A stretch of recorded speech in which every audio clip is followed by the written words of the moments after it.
So we sincerely hope that Congress listens to all these concerned experts and citizens.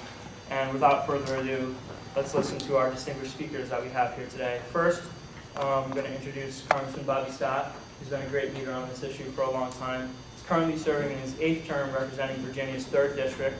Prior to coming to Congress, he served in the Virginia House of Delegates from 1978 to 1983, and in the Senate of Virginia from 1983 to 93. Thank you. It's a pleasure to be here. You've got the real experts here. Let me just make a couple of comments. Tommy's already mentioned the history of it.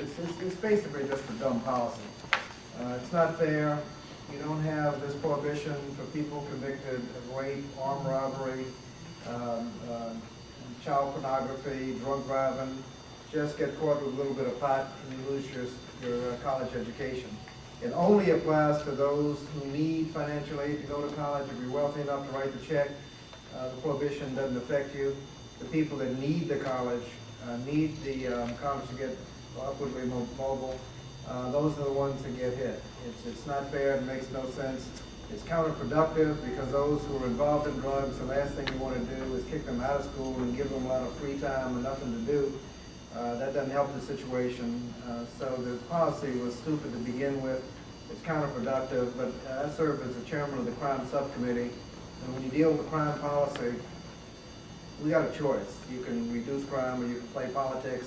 This is great political theater. There's an email going around saying that if we repeal the policy, we'll be funding the education of drug dealers. So, I mean, you got to get away from that. The fact is that this will help society, educate people, help those that need it. It's equitable because they get treated the same way as anybody else with a conviction. Everybody else convicted of anything else gets funded. Barney Frank has been one of the leaders on this. Peter Kovar, his chief of staff, is with us. Barney is caught up somewhere. He's hoping to make it and may come in, but his chief of staff is here. When you talk about the political action, yeah, send a postcard so people know.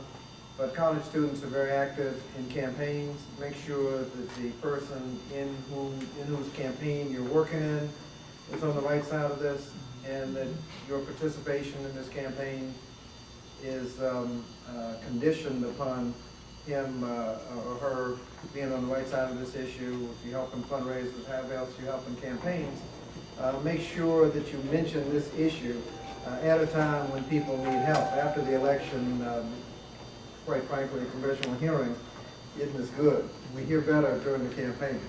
And so if you make your points then, it can be very helpful. But Tommy, thank you for convening us. We've got experts on the issue. I don't know where we're going to be on it. We're under pay-go, so if you let more people get student aid, you're going to have to pay for it. So we're going to try to come up with some offsets. But I think the charts that we're about to hear very important, and make sure that you tell your members that it's important to support this position. Thank you, John. Thank you.